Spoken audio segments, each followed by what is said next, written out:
আমরা আজকে একটি গাইগার মুলার কাউন্টার এর মালভূমি, অপারেটিং ভোল্টেজ বনাম গণনা হার, লেখচিত্র অঙ্কন এবং এ থেকে অপারেটিং ভোল্টেজ নির্ণয়ের এক্সপেরিমেন্টটি করব। তো এই এক্সপেরিমেন্টটি করার জন্য আমাদের যে যন্ত্রপাতিগুলো প্রয়োজন সেগুলো হলো গাইগার মুলার কাউন্টার, একটি শিলকিত তেজস্ক্রিয় উৎস, সিজিয়াম 137, অথবা এখানে আমরা স্ট্রনশিয়ামও ব্যবহার করতে পারি, ইএইচটি সরবরাহ unit, extra high tension voltage, আর স্কেলার বা টাইমার ইত্যাদি।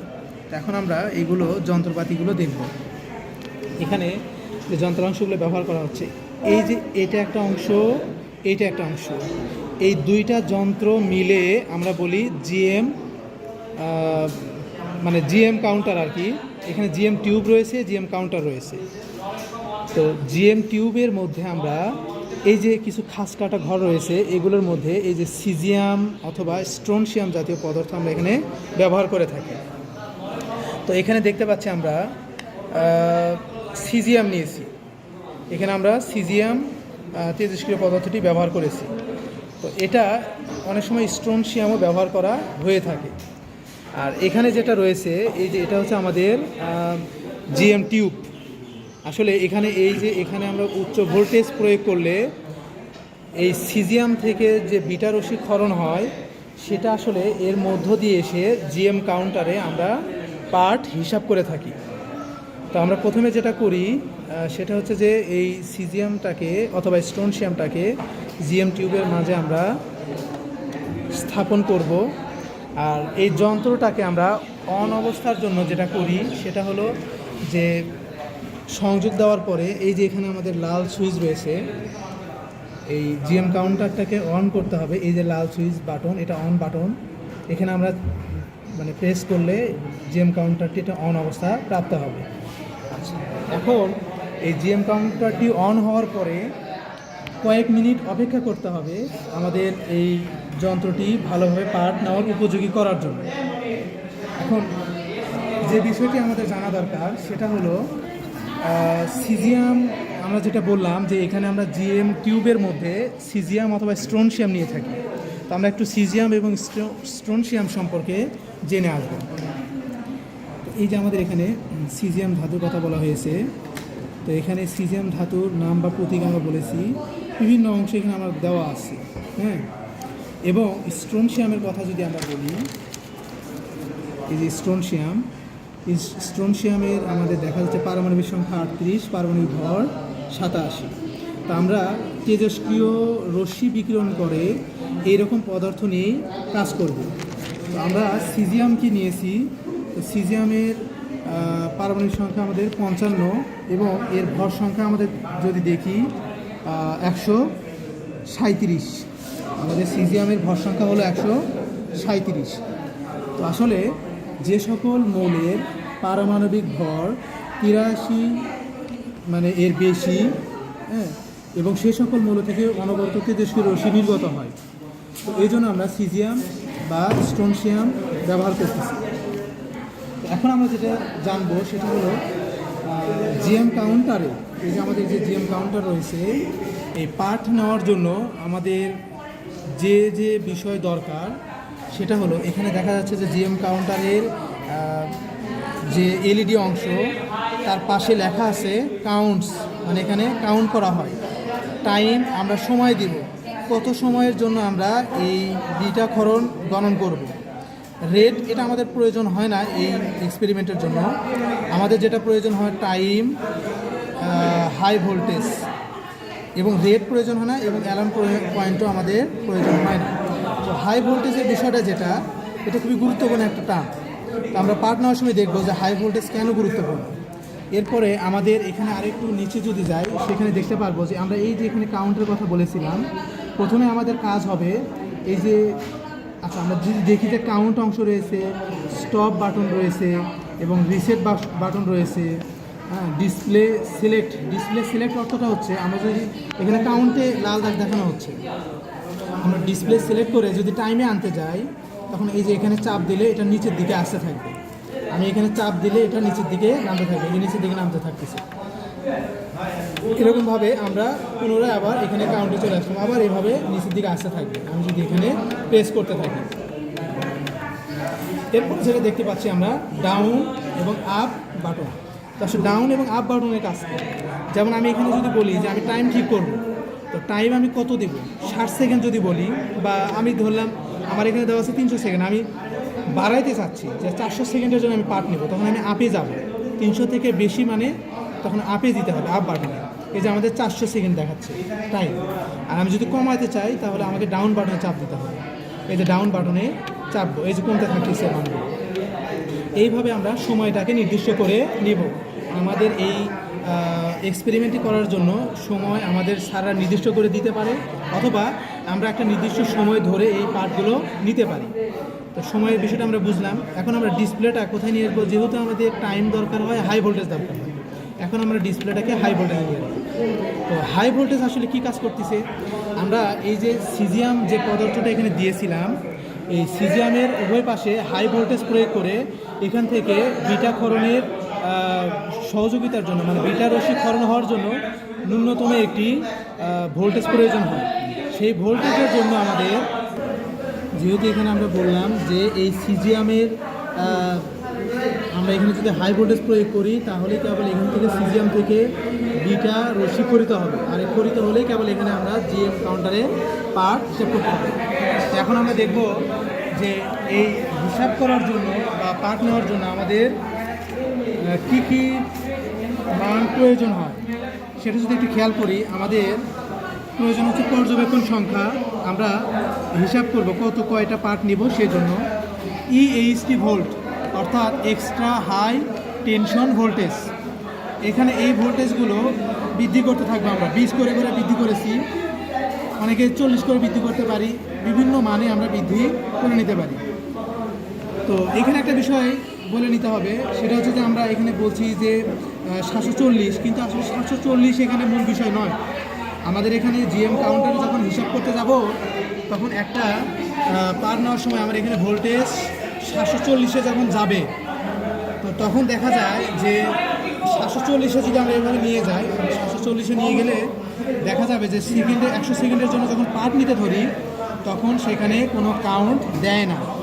অর্থাৎ আমাদের এখানে যে জিএম কাউন্টারে যে ভোল্টেজ প্রয়োজন ছিল, মানে যত একটা ন্যূনতম ভোল্টেজের প্রয়োজন হয়, যে ভোল্টেজের কারণে বিটা ক্ষরণ শুরু হয়।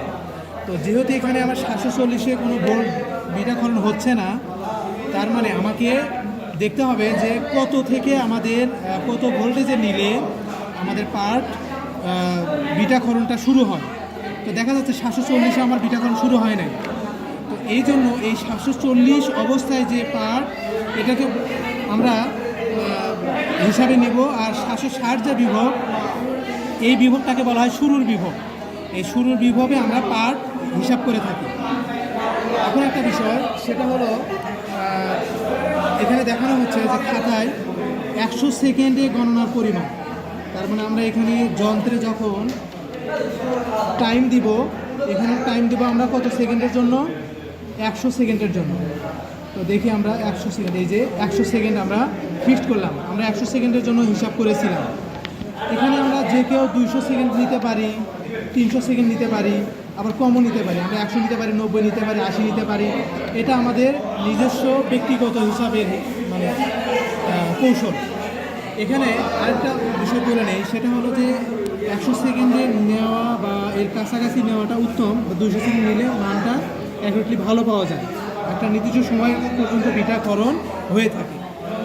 তো তারপরে এখানে আরেকটা পার্ট নিতে হয়, সেটা হচ্ছে গণন হার এন প্রতি মিনিটে। তার মানে আমরা 100 সেকেন্ডের জন্য যে পার্ট পাবো সেটাকে আমরা 1 মিনিটের জন্য কত হয় সেই বিষয়টা বের করে নেব। তো এখন আমরা এইগুলো যে কীভাবে পার্ট নিলাম সেটা দেখব। তাহলে এখন আমরা যদি বলি যে এই যে ডিসপ্লেতে আমরা প্রথমে দেখে আসলাম যে কীভাবে টাইম ঠিক করতে হয়। পার্ট নেওয়ার জন্য আমাদের প্রথমে টাইমটাকে ঠিক করতে হবে। যেহেতু আমরা এখানে খাতায় 100 সেকেন্ডের জন্য পার্ট নিয়েছিলাম, তো আমরা এখানে টাইমটা 100-তে রেখেছি। এখন ডিসপ্লে সিলেক্ট বাটনে চাপ দিয়ে আমরা এটাকে লাল অংশটাকে নিচের দিকে নিয়ে আসবো। যে রেটে আসলো, আবার চাপ দিলাম, হাই ভোল্টেজে আসলো। তো আমরা দেখা যাচ্ছে হাই ভোল্টেজ আমরা শুরু করেছিলাম 740 থেকে। কিন্তু এখানে আমরা একটা বিষয় খেয়াল করব, এখানে যে পার্টটা পাচ্ছি, এখানে আমরা যে পার্টটা পাচ্ছি সেটা দেখা যায় যে 720 যখন আমরা নিচ্ছি, আচ্ছা 740-এই ধরে নিলাম আমরা, 740-এ যখন নিচ্ছি, 740-এ নিলে তখন এই যে নিচে এসে আমরা যখন কাউন্ট বাটনে যখন লাল দাগটা চলে আসবে কাউন্ট, তখন আমরা এখানে এই যে কাউন্ট বাটনে চাপ দেব, তখন আমাদের কী হবে, কাউন্ট শুরু হয়ে যাবে। তো দেখা যাচ্ছে 740-এ আমাদের কোনো পার্ট দিচ্ছে না, এই যেখানে কোনো পার্ট দিচ্ছে না, তার মানে এই ভোল্টেজ অর্থাৎ 740 ভোল্টেজ আমার বিটা ক্ষরণের জন্য যথার্থ নয়। আমাকে বিটা ক্ষরিত করতে হলে সিজিয়াম রশি থেকে ধাতু থেকে বিটা ক্ষরণের জন্য যে পরিমাণ ভোল্টেজ প্রয়োজন সেটা 740 ভোল্টেজ নয়। তাহলে কি করব, আমরা ভোল্টেজটাকে একটু বাড়াই দেব। তো আমরা এই যে ডিসপ্লে সিলেক্ট করব, প্রথমে আগে যেটা করা দরকার আমরা টাইম সিলেক্ট করব, টাইম সিলেক্ট করে দিব, টাইম 100 সেকেন্ডে রাখলাম। এবারে এসে আমরা 740 ভোল্টেজ দিয়েছিলাম, তখন দেখলাম আমরা 0 পাইছিলাম, কোনো গণন কাউন্ট পাই নাই। এখন আমরা কি করব, 760 দিলাম ভোল্টেজ, এই যে হাই ভোল্টেজ 760। এখন আমরা ডিসপ্লে সিলেক্ট করে এই যে কাউন্টে আসলাম, তখন দেখা যাচ্ছে আমাদের কাউন্ট পার্ট দিচ্ছে। তো এখানে বিষয়টা হচ্ছে আমরা কাউন্টে চাপ দিয়েছি, তারপরে কাউন্ট পার্ট শুরু হয়ে গেছে। তো তাহলে কি বলবো আমরা এখান থেকে, যে 740-এ যখন নিয়েছিলাম তখন আমাদের 100 সেকেন্ডের জন্য কোনো পার্ট দিচ্ছিল না, অর্থাৎ এই ভোল্টেজ আমাদের যে বিটা করানোর জন্য যথার্থ ছিল না। 760 ভোল্টেজ যখন আমরা নিলাম তখন আমাদের এখানে হিসাব শুরু হয়ে গেছে বা কাউন্ট শুরু হয়ে গেছে, মানে বিটা ক্ষরণটা শুরু হয়েছে। তো যে ভোল্টেজের জন্য বিটা ক্ষরণ শুরু হয়, যে ভোল্টেজের জন্য বিটা ক্ষরণ শুরু হয়, এই ভোল্টেজটাকে আমরা বলি শুরুর ভোল্টেজ। তাহলে 760 ভোল্টেজটাকে আমরা বলবো শুরুর ভোল্টেজ। তাহলে কেউ কখনো আমরা বলবো না যে 740টা আমরা শুরুর ভোল্টেজ। যে ভোল্টেজে বিটাকরণ শুরু হচ্ছে সেই ভোল্টেজটাই হচ্ছে শুরুর ভোল্টেজ। তো এখন দেখা যাচ্ছে এখানে আমাদের পার্ট দিয়েছে 2654। তো এখানে আমরা যখন পার্ট নিয়েছিলাম তখন আমরা পেয়েছিলাম 11526।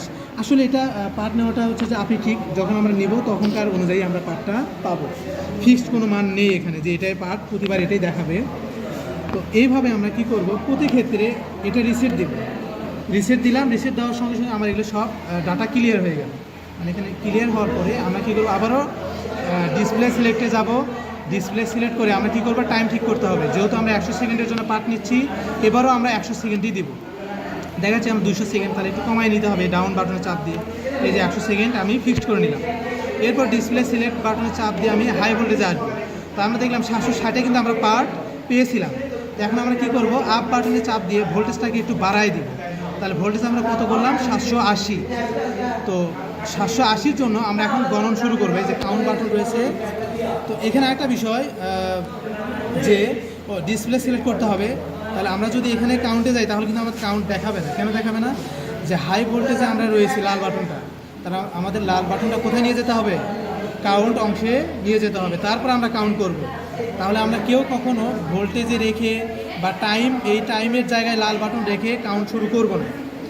এরপর আমরা এই যে ডিসপ্লে সিলেক্টে গিয়ে এই যে কাউন্টে যখন লাল বাটনটা চলে আসবে তখন আমরা কাউন্ট বাটনে চাপ দেব। এই যে দেখা যাচ্ছে আমাদের বিটা ক্ষরণের কারণে এখানে আমাদের কাউন্ট হচ্ছে বা বিটা ক্ষরণ গণনটা আমরা পাচ্ছি এখান থেকে। তো দেখা যাচ্ছে আমরা যখন পার্ট নিয়েছিলাম তখন 780-র জন্য পার্ট হয়েছিল আমাদের 12773। এখানে হয়তো একটু কম আসবে বা এখানকার অনুপাতেই পূর্বের মতো করে মান আসবে। এইভাবে প্রতি ক্ষেত্রে আমরা পার্টটা নিব একই রকমভাবে। আচ্ছা দেখি আমরা এখানে কত পার্ট দেখায় 100 সেকেন্ডের জন্য। হ্যাঁ, তো দেখা যাচ্ছে যে এখানে আমরা ওই 100 সেকেন্ডের জন্য পার্ট পাচ্ছি 20,672। তো আসলে এই মানটা আমরা এখানে পাচ্ছি, কিন্তু আমরা যখন নিয়েছিলাম তখন 780-র জন্য পেয়েছিলাম 12,773। তো কীভাবে আমরা হিসাবটা নিলাম, এইভাবে প্রত্যেক ক্ষেত্রে আমরা পার্টটা নিব। তাহলে আবারও এটা আমরা কী করব, রিসেট দিব। এই যে রিসেট দিলাম, দেওয়ার সঙ্গে সঙ্গে আমার এই সবগুলো ডাটা ডিলিট হয়ে গেল। তারপর আবারও কী করব, সিলেক্ট বাটনে এই লাল অংশটা, সিলেক্ট বাটনে যে চাপ দিলাম, লাল অংশটা নিচে আসলো। আবারও টাইম ঠিক করব। টাইম কিন্তু আমাদের 100-তে ফিক্সড, এই টাইমটা কখনো আমি কম বেশি করব না। টাইম 100-র জন্য নিলে 100 সেকেন্ড ধরে ফিক্সড করে রাখবো, প্রত্যেক ক্ষেত্রে 100 সেকেন্ডই আমরা নিব। এরপর আমরা ডিসপ্লে চাপ দিব, রেটে আসলাম, আবার হাই ভোল্টেজে আসলাম। তো আমরা ভোল্টেজের মান পরিবর্তন করতেছি, কত করে বাড়াচ্ছি আমরা, 20 করে। তো প্রথমে 740 দিয়েছিলাম, তারপর 760, তারপর 780। এবার আমরা আপ বাটনে চাপ দিয়ে 800 ভোল্টেজ করে নিলাম।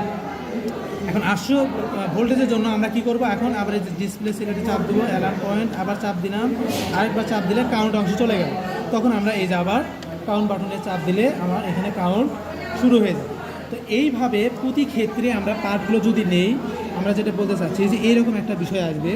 প্রথমে 740-এর জন্য ভোল্ট পাচ্ছি, 760 ভোল্টেজের জন্য কত কাউন্ট দিচ্ছে, 780-র জন্য কাউন্ট পাবো, 800-র জন্য কাউন্ট পাবো।